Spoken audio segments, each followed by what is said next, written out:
India has successfully test fired an intermediate range Agni Prime missile from Balasore in Odisha. This wasn't any ordinary missile test. The nuclear capable missile with a range of 2000 kilometers was fired from a launch bed pulled by an Indian railway locomotive. It proves that India can launch a canisterized missile from a platform that can move across the country.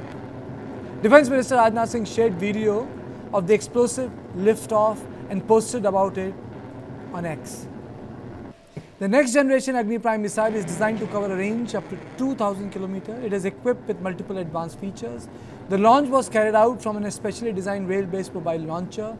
It allows cross-country mobility. With the successful test, India joins a select club of nations with canisterized launch system from rail networks. Russia, US, China, even North Korea can fire rail car-based ICBMs and IRBMs. A rail-based Agni is an IRBM. The Indian military can now launch IRBM missiles from the remotest part of the country, even in the regions without road support. With nearly 70,000 km of tracks, India has the fourth largest rail network in the world. The rail-based Agni Prime launch features offer many new storage locations during the times of war. Missiles can even be kept in railway tunnels away from the eyes of the enemy satellite. This is something very important. Something very, very important. Keeping the enemy guessing is important in the light of the recent military conflict with Pakistan that saw its target Indian military establishment with drones and missiles. But rail-based launchers also have their limitations. A rail-based launcher does not always offer a very high precision in launch parameters. Also, rail tracks can be vulnerable to sabotage, which would be a major concern in wartime, particularly since it is difficult to ensure security along the extensive network. Also, missiles can only be launched from the track, which means if there is no railway line running to the launch point, then the system has no utility, or maybe, for example, the point where the missile has to hit can be far away from the last track that is available in that area. Since India has a policy that says it will not be the first to use nuclear weapons, its deterrence must rest on convincing its adversary that a nuclear attack would nonetheless bring a strong retaliation. The launch of a canisterized missile from a mobile platform makes a second strike credible. And I am saying so because we also have our limitations. Second strike capability is the assured ability to retaliate with nuclear weapons even after absorbing a first strike. India's nuclear triad is the biggest pillar of deterrence for its adversaries. But what does triad is about? Triad is delivery through air, land and sea.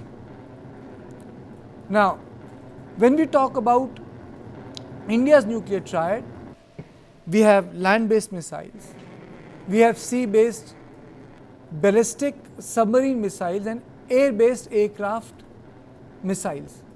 The triad ensures that India has multiple methods to deliver nuclear weapons, which form the basis of credible minimum deterrence by guaranteeing retaliation even if one or two components are compromised. The triad also enables second strike capability, empowering India to retaliate decisively after absorbing a nuclear attack, especially through survivable sea-based submarines. The triad enhances our regional security by stabilizing India's nuclear posture against the nuclear capabilities of neighboring adversaries, mainly Pakistan and China. But in this, the weak link in the air and the land is our sea-based submarines. We do not have the submarines which are at the level of American submarines, or for example the Chinese submarines or the Russian submarines. We have not demonstrated that ICBM nuke-based capability with multiple warheads from a sea-based platform. We may have the technology, but we do not have a complete operating platform, which is the submarine platform, and it is here that these rail-based platforms are very, very important. On this issue, I am joined by Major General Sanjay Meston and Captain D.K. Sharma, former spokesperson, Indian Navy. Thank you both of you for joining me. General Meston, your opening comments on the platform demonstration. Please break it down for our viewers as to why it is important. Yeah, Karthikeya, I think most of it you have already summed it up. Now, why it is important? Firstly, the rail platform gives us total flexibility cross-country capabilities wherever the rail network is connected, and we have a vast network of rail network all over India. So, as another point is, in the tunnels, there are a large number of tunnels in the rail network. So sometimes it can be concealed also over there. Surprise and deception is the fundamental principles of war, and therefore we achieve this. Next is transportability is obviously a very, very easy factor. Logistics, and then it is canisterized, so that means it is concealed from air. Matlab, it will appear to anyone watching from satellite or drones or anything like it's a normal train going.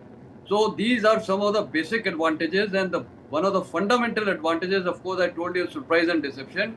But more than that, it can be positioned anywhere across the country. And what I would like to say is that it gives a lot of advantage of maneuverability, implying wherever rail track network is there, it can be used and it can be transported very easily to any part of India, and thereby giving you a advantageous position to launch from wherever we desire to launch. And of course, rightfully highlighted, for the second strike capability, it gives us all possible options. And now today we have joined the select club of very few nations. I think it is we are the fourth or fifth nation to be in this kind of thing. So I think it's a great achievement, and it gives us total freedom of maneuver. So there are a lot of advantages. Logistics advantages are tremendous, and then it is just already assembled. It has to be just the canister opens up and it is just launched. So it has got large number of advantages, Karthike, Okay. and enhances India's strategic credibility or strategic deterrence. Okay. Captain Sharma, for our viewers, can a canisterized launch can really make up for the strength which a ICBM, IRBM or a nuclear tipped missile that can be launched from a submarine? Because that is supposed to be the real deal when it comes to the triad and the surprise element for a nuclear posture. Good evening, Karthik here, and good evening, journalist, and good evening to all your viewers. Well, canisterized, version is a facility available so that the missiles can be launched at the fastest speed. It only eases the job of the forces, and when you have a containerized or canisterized missile with you, and that too. But more important point over here is stealth and mobility. You see, Speed, the sir. range Why, of the can you missile just is break it within down for 1,000. Captain Sharma? Can you just break it down for viewers? You said faster speed. Why did you say Faster that? speed means Is it because different from the truck-based, silo-based missile? Just break it down for our viewers. you see, in a truck base, the space is limited, whereas on the rails, when you have a full system available to you on a kind of a train and bogies, you see the size of the bogie, it is much longer, and you can store the missiles very nicely over there, and it is ready to launch. You have to just stop it. Number two, the mobility and the kind of maneuver and stealth which is available, like in the night, it will make the problem of the enemy absolutely complex, because when you are moving around, or okay, we have the triad. You were talking about the triads, which is the Army, Navy, Air Force, land-based, air-based, and sea-based.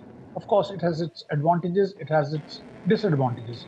But when you have an option available like this, when you have a canisterized, containerized weapon system available to you on rails, it can be, as General was telling, it can be concealed, or as a deception measure, it can be put beneath a tunnel and in the night moved 50 kilometers ahead, or 200 kilometers ahead. And for a railway, our railways, which is now so advanced, we are now going to achieve a speed of 180 kmph.